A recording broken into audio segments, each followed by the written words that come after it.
Assalamualaikum warahmatullahi wabarakatuh. Sahabat Berima, ilmuwan dunia tengah berlomba-lomba melakukan berbagai penelitian terkait wabah penyakit COVID-19. Berupaya penuh mencari vaksin virus jenis baru yang sudah menyebar di seluruh penjuru dunia.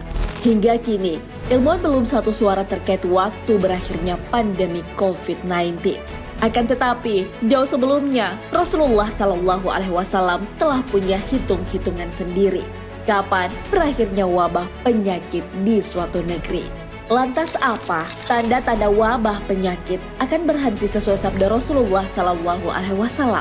Apa anjuran Rasulullah SAW jelang wabah berhenti? Benarkah apakah wabah penyakit bagian dari konspirasi? Simak ulasan hitung-hitungan Nabi SAW terkait berhentinya wabah penyakit di suatu negeri. Tanda-tanda wabah akan berhenti. Pandemi virus corona atau COVID-19 telah menjangkit warga di berbagai belahan dunia. Di Indonesia sendiri, pasien pertama positif terinfeksi COVID-19 sejak awal Maret 2020. Hingga kini, virus jenis baru tersebut sudah menjangkit 10.843 warga Indonesia per 3 Mei 2020. Setelah kasus pertama, kemudian mulai merebak ke berbagai provinsi lainnya. Pemerintah kemudian menerapkan pembatasan sosial. Selama COVID-19 mewabah, masyarakat mengurangi aktivitas di luar rumah demi memutus rantai penyebaran virus. 2 bulan berlalu, banyak dari kita tentu bertanya-tanya tentang kapan wabah ini berakhir. Mengutip sabda Rasulullah SAW tentang pertanda bintang-bintang dengan wabah yang diturunkan Allah Subhanahu Wa Taala dari Atha bin Abi Rabah bahwa Rasulullah SAW bersabda, tidaklah terbit bintang di pagi hari sama sekali, sedangkan suatu kaum atau sebuah kampung ditimpa penyakit atau wabah, kecuali pasti wabah itu diringankan atau diangkat dari mereka. Hadis riwayat Ibnu Taman. Hal senada yang diriwayatkan Imam Tabrani dalam Mu'jam Awsat.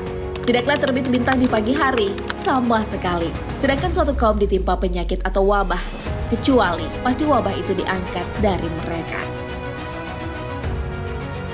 Anjuran Rasulullah SAW jelang wabah berhenti. Virus corona termasuk wabah penyakit atau doun yang mematikan. Virus tersebut pertama kali ditemukan di Wuhan, China. Kemudian, dengan cepat menyebar ke negara lainnya.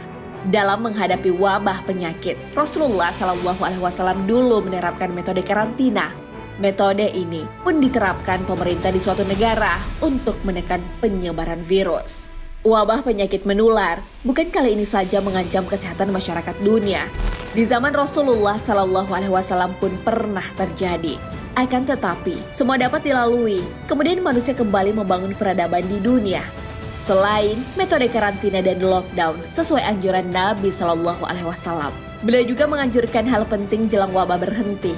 Dari Ibnu Umar bahwa Rasulullah SAW bersabda, melarang menjual kurma hingga tampak buahnya, dan bijian sampai mengeras tampak matangnya. Dan terbebas dari kerusakan atau hama, beliau melarang kepada penjual dan pembeli. Hadis riwayat Muslim.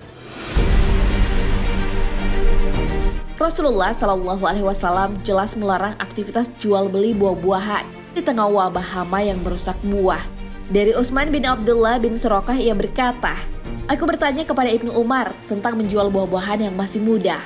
Ibnu Umar lalu menjawab, Rasulullah SAW melarang menjual buah-buahan hingga penyakitnya hilang. Aku tanyakan, kapan itu? Ia menjawab, hingga terbit sekumpulan bintang-bintang. Hadis riwayat Ahmad.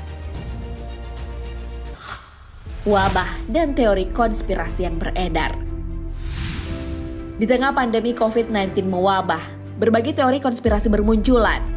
Banyak yang beranggapan virus ini sengaja diciptakan untuk mengatur populasi manusia di dunia. Atau anggapan bahwa virus ini diciptakan untuk kepentingan elit global. Padahal Rasulullah SAW dalam sabdanya memberi petunjuk wabah penyakit itu sesuatu yang alami. Hal tersebut sebagaimana yang terdapat dalam hadis. Tutuplah bejana-bejana dan ikatlah tempat-tempat minuman. Karena di suatu malam pada setiap tahunnya akan ada wabah penyakit berbahaya yang akan jatuh ke dalam bejana dan ke tempat-tempat air yang tidak tertutup. Hadis riwayat Muslim. Hadis tersebut mengelak berbagai teori konspirasi terkait virus.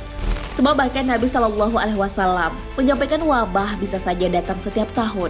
Rasulullah Shallallahu Alaihi Wasallam bersabda, wabah itu terkadang datang dan terkadang pergi. Bila terdengar ada di suatu tempat, maka janganlah kalian mendatanginya. Dan bila terjadi di suatu tempat, sedangkan dia ada di situ, maka janganlah kalian keluar dari tempat itu. Hadis riwayat Muslim. Hadis tersebut menjelaskan bahwa wabah memang terkadang datang dan pergi di waktu yang sudah ditentukan. Jika melanda suatu wilayah, kita dilarang untuk mendatangi wilayah tersebut. Sebaliknya, jika wabah penyakit melanda tempat kita tinggal, juga tidak dianjurkan keluar. Sebab dikhawatirkan akan menyebar ke wilayah lainnya. Nah, sahabat beriman, itulah penjelasan wabah sebagaimana sabda Rasulullah Sallallahu Alaihi Wasallam. Beliau telah menyampaikan datang hingga berhentinya wabah di suatu negeri. Melewati masa-masa wabah yang mengancam kesehatan manusia memanglah sulit. Terlebih lagi ketika adanya korban jiwa akibat wabah. Akan tetapi, janji surga dan pahala yang besar bagi siapa saja yang bersabar ketika menghadapi wabah penyakit. Rasulullah Shallallahu Alaihi Wasallam bersabda, kematian karena wabah adalah surga bagi tiap muslim yang meninggal karenanya. Hadis riwayat Bukhari. Wallahu a'lam bishawab. Sahabat beriman, jangan lupa berbagi informasi dengan share video ini. Karena sebaik-baik manusia adalah yang paling bermanfaat bagi manusia. Wassalamualaikum warahmatullahi wabarakatuh.